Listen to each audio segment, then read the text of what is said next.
Welcome to Career Tools. This week, how being a control freak is ruining your career, part 1. The questions this cast answers are why being a control freak is not a good thing, and how quality can be sacrificed.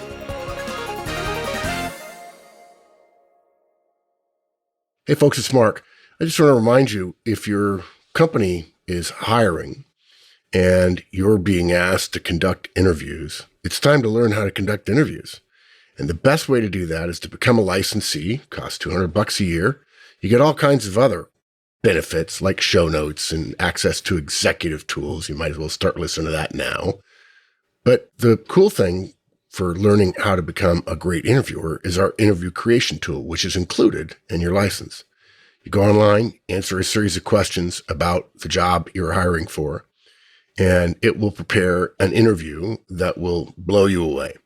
And we'll give you questions on how to listen for the right answer and how to preface the interview, plenty of room to take notes, an opportunity to ask, tell me about yourself, and to do custom questions as well.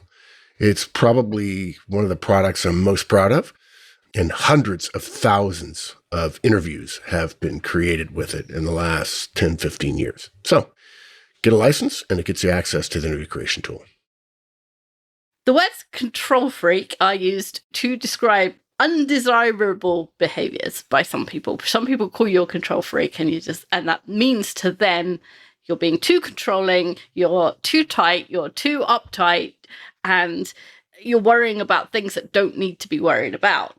But there's other people who are on the more pedantic end of the scale, if there was one, who feel like being a control freak is a good thing, that there are things that you should control tightly, that there are things where quality is important or where things should be done properly.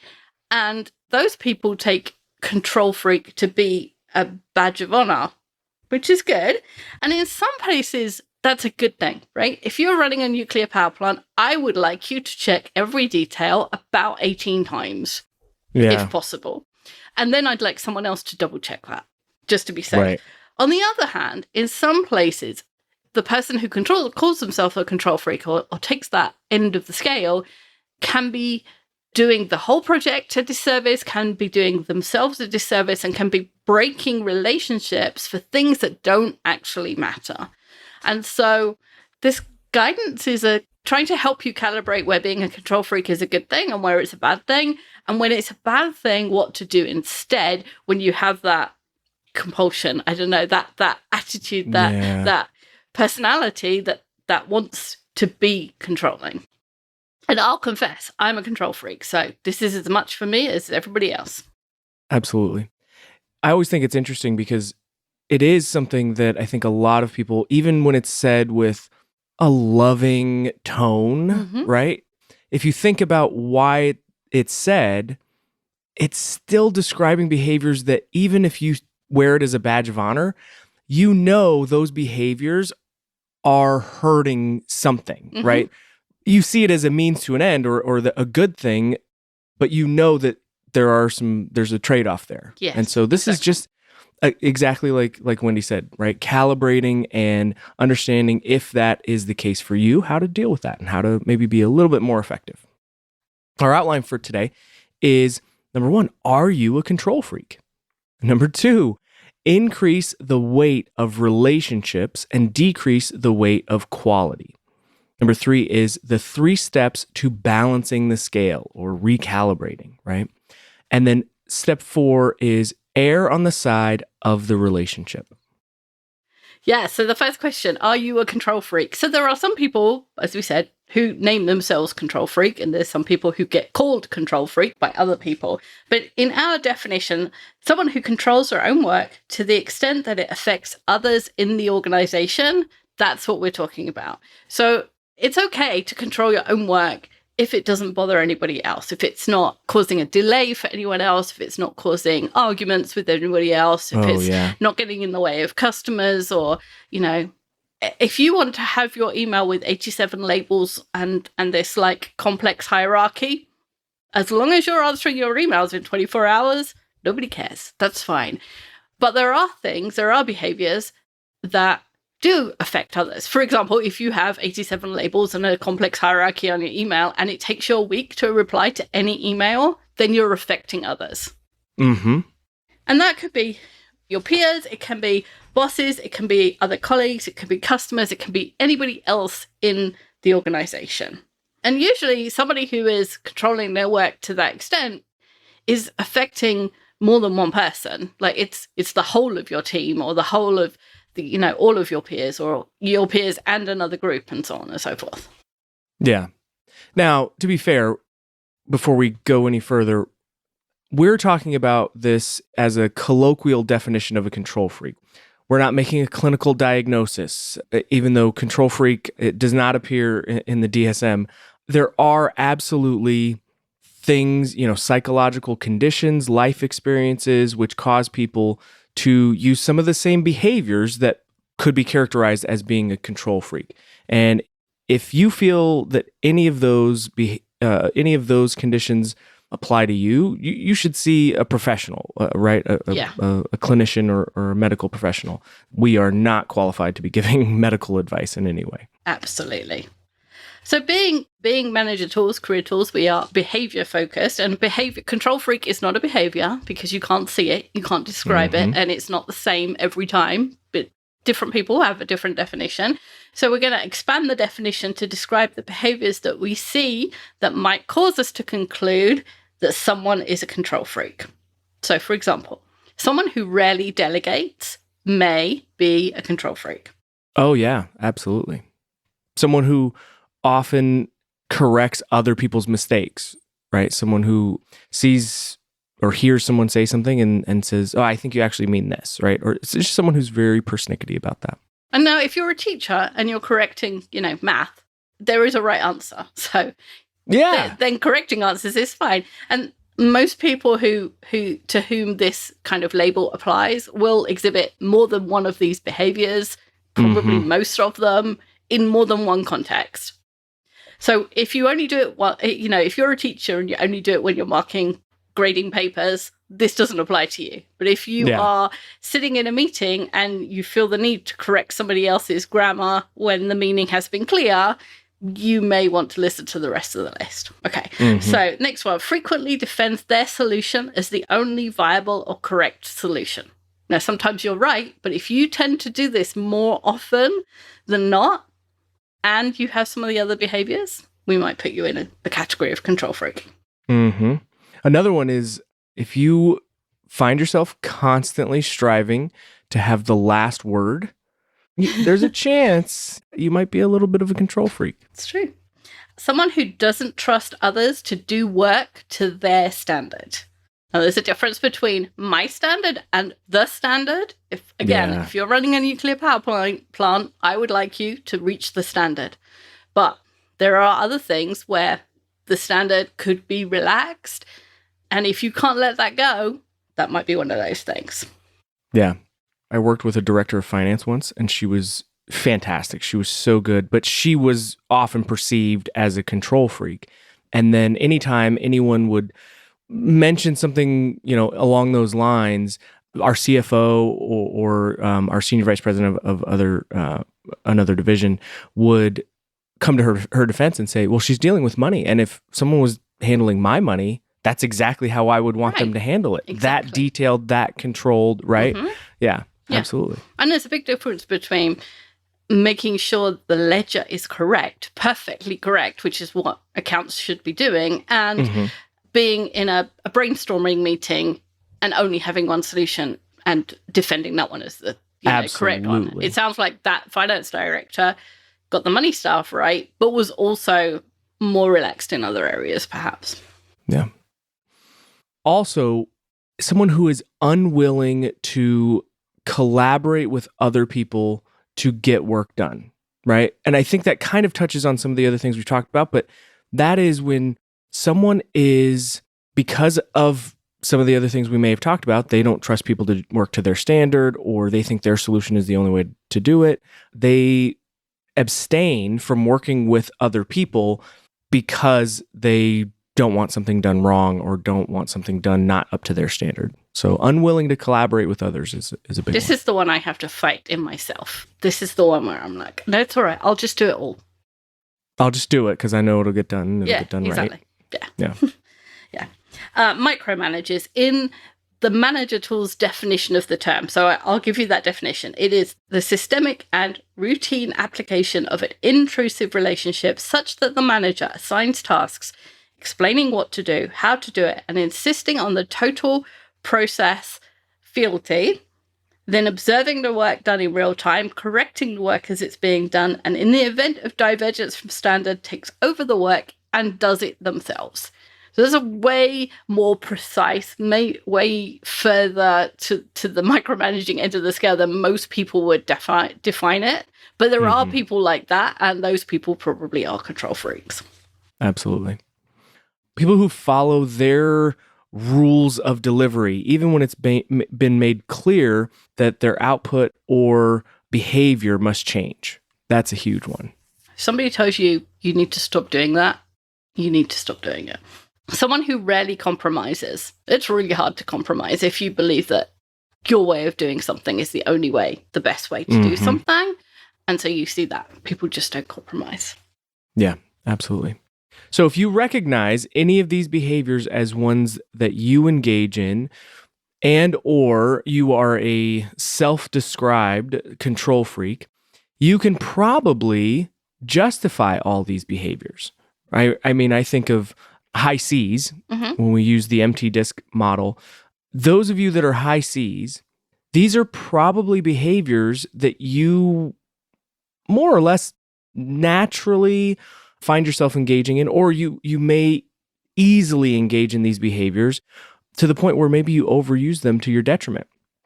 Others don't describe you as a control freak or as a perfectionist, affectionately or positively. They describe you as controlling or rigid, or when we think about, not collaborating with others, you could be perceived as not being a team player.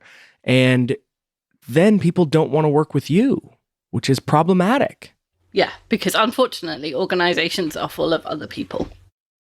Yes, unfortunately. All the organizations that are just trees and dogs. Yeah. High quality work is only one part of effectiveness in an organization, and it's not enough. You can't just do high quality work and say, okay, that's it. The focus on quality and standards and correctness and accuracy leads you to engage in detrimental behaviors that damage relationships. And that focus on the results, that focus on exactitude is what keeps you stuck, because careers are built on two things: results and relationships. And it's not enough to have high quality output if you're destroying your relationships in the process. Yeah. Just to say that again, careers are built on two things: results and relationships. This should not be the first time you've heard this. But if it is, that's gold, right? Careers are built on relationships and results. It's not just results. It's just not just one or the other. Exactly.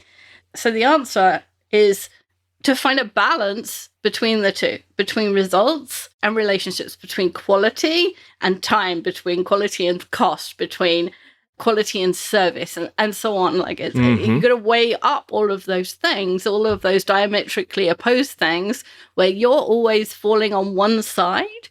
We've got to try and balance that up. And in times when it's possible, go for the relationship instead of the results.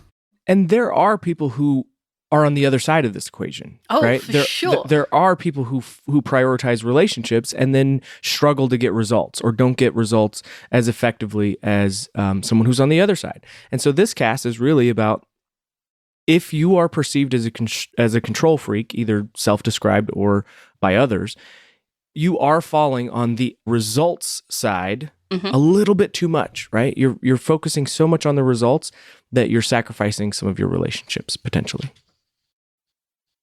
Hey folks, it's Mark. You're probably sick of me, but I want to tell you again about MT Disk. We made it simpler and smarter and cheaper.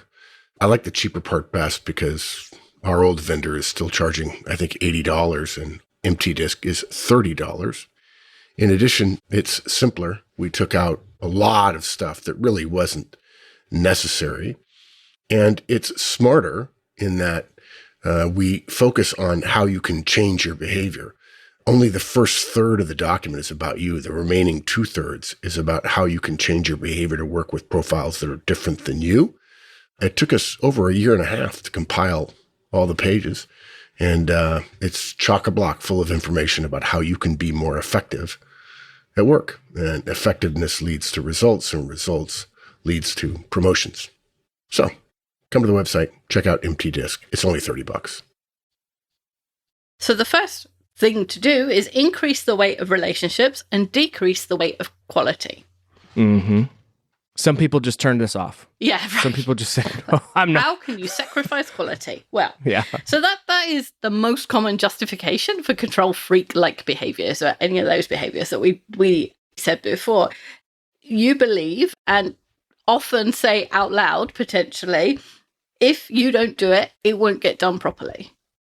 And you believe that if you don't do it, it won't be done to your standards, which is maybe true. And you believe that if the team doesn't use your solution, the outcome will be poorer.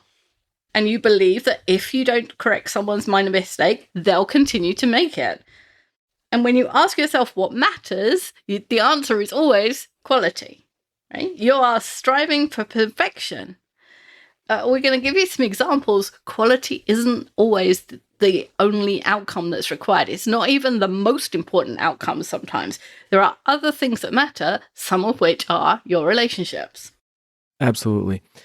There's another area of organizational effectiveness which balances two opposing forces. Managers have to balance results and retention. Since it's easier to see others' faults than our own, let's look at what happens when managers don't balance these two competing drivers. Those managers have to balance results, the team accomplishing their goals, and retention, the team members remaining with the team over time. Retention had to be added because the first managers, and this is way back during the Industrial Revolution, focused only on results. And we've all heard those stories about people dying in factories because the only thing that mattered was results. Managers were literally working people to death. Nowadays, at least in the developed world, people don't die at work because they're being overworked. We see something else in the teams of managers focused only on results. They can't keep their people. Their directs, overworked and feeling underappreciated because their managers are only focused on results, they look for a new job. Sometimes this happens internally within the organization, right? Depending on your organization, they could have opportunities, or they look externally. And success for a manager means balancing results and retaining their people. So that might mean, for example, that sometimes you have to extend the timeline for a project so that each of the team members can actually take some time off, right? Get some of that decompression time. Take that dreaded word, vacation, right? I mean, so we have to sometimes sacrifice as managers a tiny bit of the results in order to retain people. We have to constantly kind of know where we're at and make that balance. I was reading yesterday some information about Agile and Scrum, and there's now I can't remember what those. I think there's the Scrum Manager and the Project Manager. I think Scrum that's Master. The Scrum Master. Yeah, those are the two terms. And the Project Manager's job is to interface with the business and find out what they want and all of those things. And the Scrum Master's job is to protect their team. In other words, they're the person who goes back and says, you can't have that quickly. Yeah, or Right. we can only do 40 hours a week, or all of the other things that IT managers used to say. And my instant reaction to that was, why should they be protected? Like, that's just silly. Like, if the customer wants it, the customer should get it, right?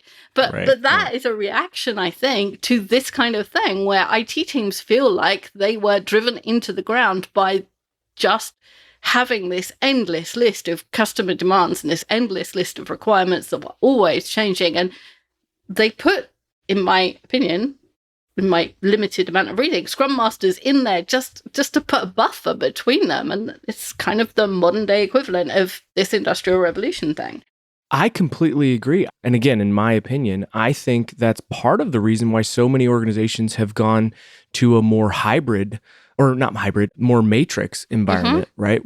So you've got two bosses, more or less. You've got a boss that is in charge of your work or is managing the projects that you're working on. And then you've got another boss who is managing your growth, your development, your morale, like all of that stuff. And I'm going to say something. I think that's because managers, at least a lot of managers, aren't doing that balancing act very well. Yeah. It's like outsourcing the conflict. You know, the conflict between the project manager wants me to do all of this work and I can't do that and learn something new. And my functional manager is focused on my growth and so on. So they can have that argument and I don't need to be part of it. Right. Maybe I should be part of talking about my work and my growth. Yeah, maybe. Yeah. But that scenario probably makes sense to you if you think about your manager having to balance the demands of all of the work versus, keeping you on board because they're not killing you. If your manager was acting like he was building the pyramids in Egypt and, flogging you to death, you would probably leave his team, right? That scenario makes sense. Now, the managers are those two competing forces. They're balancing two competing forces, the work that needs to be done and the ability of their team to do it and stay healthy. In the same way, you are balancing results and relationships. So you are balancing the quality, the standards, the control freak is, the control of your work versus the value of the relationships that you have. Now you can start to see that, yes, it's difficult, but it's doable, probably. If your manager is managing that, then that's a good thing. If their manager is not, then you're getting an example of what other people might be seeing. Well, I think, and again, I said that earlier, tongue in cheek, but I think most people who are listening to this probably understand this, but that's the first step. Understanding and knowing that there is this balancing act, some people may say, no, there's other things. Yeah, but if you understand that concept exists, it's there, that's the first step. You can at least understand that, sometimes I'm going to have to maybe push a little bit harder for quality, understanding that comes with a trade-off, right? And that sometimes it makes sense to say, you know what, all the water is going to end up in the ocean. Yeah. I'm going to just understand that I'm not going to, poke the bear this time. And if you have been called a control freak or people have used similar terms, your balance is probably way off. People can tolerate a little bit of off or a little bit of the balance being off. Not everybody is perfectly centered all of the time. But if you are getting told these things, you are probably way off. And that is what is ruining your career. Yeah, it means your relationships are suffering to some extent in some areas. So the idea that we would, reduce quality is probably, like we've talked about, it's probably, to some of you, you're saying, well, that's crazy. No way. Right? No, why would anybody do that ever? Why would we reduce quality? The whole point is quality, right? That's what a lot of folks hearing this would say. When you load the dishwasher at night and you throw in one of those tablets, you know that in the morning, some of the dishes won't be perfectly clean. They don't come out like they do in the advertisements, blindingly hygienic, right? Making that sparkle and exactly. They probably could if the dishwasher manufacturers had prioritized quality at every step, and if the tablet manufacturers only used quality as a measure during production. But if the dishwasher and dishwasher tablet manufacturer had done so, your dishwasher would cost thousands of dollars. Each tablet would cost $100 for a pack instead of 10. And when you buy the dishwasher and the tablets, you're sacrificing some quality in order to be able to afford to buy them at all, right? There's a balance between quality and price and quality and availability and quality and time and quality and relationships. Everybody is balancing quality and against something else all the time. Even you are balancing quality in relationships. You're just coming down 100% on, or 90% on the side of quality. And the people that are having successful careers are balancing it differently. They are much more 50-50. They give up quality in some places to give to the relationships. Absolutely. That dishwasher example is, I think, so poignant because you just did the dishes. oh, yeah, I wish. But the other thing about the dishwasher is maybe it could get all the dishes perfectly clean, but every cycle would take 24 hours to run. That too. And then guess what? People get in the house, go, I would like to have a drink, but all the cups are in the dishwasher for the next day and a half. So, then we're sacrificing, right? There's always a sacrifice. There's always that balancing act. And to complicate things, it's not a single measure. We can't say to you 50-50, split it down the middle every single time you'll get it right. Because sometimes the balance should be on quality and sometimes it should be on relationships. And we don't judge our relationships on a single instance. We judge it over time. Like when you join a new team, you've been in a relationship. So I think you've been here, Andrew's been here 15 months, 16 months, something like that. Yeah, something like that. Close to 18 months, actually. Oh, there you go. 18 months worth of interactions with Andrew. And my relationship with him, or my perspective of my number that I would give him, is based on all of those interactions. Now, the most recent interactions I will rate more heavily because recency effect, and I have a short-term memory. So what he's done for me or what he's done against me in the last week is 2 weeks is probably what I think of most. But still, I have a whole 18 months worth of history of interactions with him. And if he had always said to me, no, Wendy, we can't record yet because I haven't read the show notes properly. Or, no, Wendy, I'm not ready. Or, no, I can't help you out with that thing because I'm doing this and it's really important. Or, no, I can't stay late because it's 5 o'clock and I always leave at 5 or whatever. I would have said my relationship with him is really poor because every single time he's weighed quality or something else above my relationship. He's never helped me out. He's never made it easy for me to work with him. He's never, supported me in a meeting, whatever. I would say we had a really poor relationship. And that's when people say, I don't like working with that person because they make it hard for me or they value other things. Yeah. And other people are doing it differently. So somebody else joins the team and there's 4 interactions in the first week. And the first one is 100% on relationship, right? They just let the quality go. They just say, hey, it's fine. If you want to do it that way, I'll absolutely support you. It's neither one way or the other. The next time it's 50-50 and they say, yes, you can send that email, but would you just tweak these 2 things? Because I think those things won't come across quite right? That's kind of 50-50. The next one is 100% on quality, where they say, look, there's only one way to do this in the system. That will mean that we understand what happens in 6 months' time. So please do it this way, right? This is the only way to do it. The next time they might say it's 75% relationship and 25% quality. So they might say, oh, you know that document? Do you think you could just rename it? Because if it begins with the project number, it's way easier for us to find it later, right? We're not coming down on quality or relationship 100%. We're just apart from the one that was 100% quality. But, over time, the interactions are 50-50, right? It's about being able to judge when is a good time and when is a good time for only relationship and when's a good time for only quality and when can you be somewhere in the middle. Yeah, and having, I think, just in general, not keeping a tally somewhere. Don't keep a spreadsheet, right?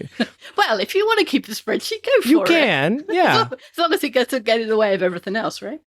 Right, but having an idea of your relationships and how focused you've been on quality and how focused you've been on the relationship, because certainly with some people you are probably going to be more quality focused than others, depending on the situation and depending on that. But what we're talking about is for you folks that err on the side of quality, right? You are much more focused on the side of quality in most of your relationships. So just having that idea in the back of your mind of, how have my interactions with this person tended to have gone?